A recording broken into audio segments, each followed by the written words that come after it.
मेरे से अगर पर्सनली पूछो तो मुझे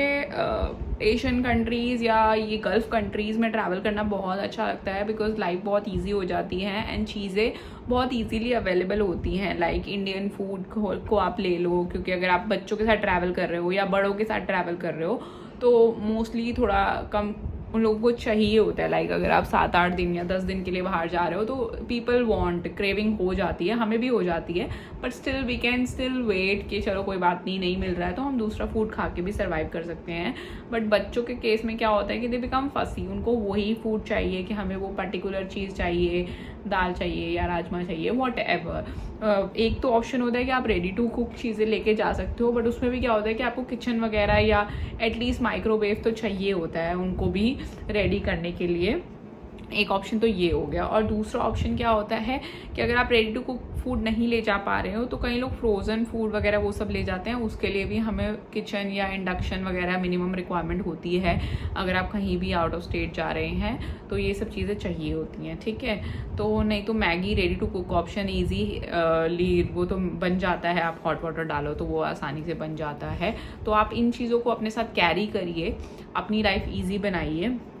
और अपने बच्चों को भी कंफर्टेबल फील कराइए। बिकॉज कभी कभी क्या होता है, हम ट्रैवल कर रहे होते हैं, हम खुद भी टायर्ड हो जाते हैं या we fall sick because of lot of change in weather, मौसम चेंज हो जाता है उसकी वजह से हम बीमार हो जाते हैं, या काफ़ी ज़्यादा ट्रैवलिंग हो जाती है उसकी वजह से भी हमारी बॉडी टायर्ड हो जाती है, गिव अप कर देती है, या फिर कुछ भी XYZ रीज़न हो सकता है कि शायद हम ट्रिप से पहले ही हमारा इतना कुछ ज़्यादा टायरिंग चल रहा होता है कि वहाँ पे जाके हमें फिर से रेस्ट नहीं मिल पाता है, तो हमारी बॉडी बोलती है कि बस हो गया, अभी आप रेस्ट करो थोड़ा 1-2 दिन। तो इन सब चीज़ों को ध्यान रखते हुए रेडी टू ईट फूड या मैगी के पैकेट्स हो गए, ये सब चीज़ें हमें डेफिनेटली कैरी करनी चाहिए जब भी हम ट्रैवल कर रहे हैं। ये हमारी लाइफ को बहुत बहुत ईजी बना देती है। और जैसे मिडनाइट क्रेविंग हो रही है या कभी लेट नाइट आपको कुछ खाने का मन है, अर्ली मॉर्निंग कुछ खाने का मन है, तो चीज़ें शायद होटल वगैरह में भी अगर आप ऑर्डर करोगे तो उसको भी आने में टाइम लग जाता है। तो ये चीज़ें बहुत हैंडी होती हैं, बहुत ईजी होती हैं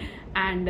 आपके पैसे तो बचते ही हैं डेफिनेटली। अब्रॉड में जाके तो आप कुछ भी ऑर्डर करोगे it will cost you so much, but हाँ और कंफर्ट भी होता है, क्योंकि कई कंट्रीज़ में तो दे डोंट इवन एंटरटेन कि हम लोग इतनी रात को खाना देंगे या नहीं देंगे। तो इन सब चीज़ों का बहुत ध्यान रखना पड़ता है।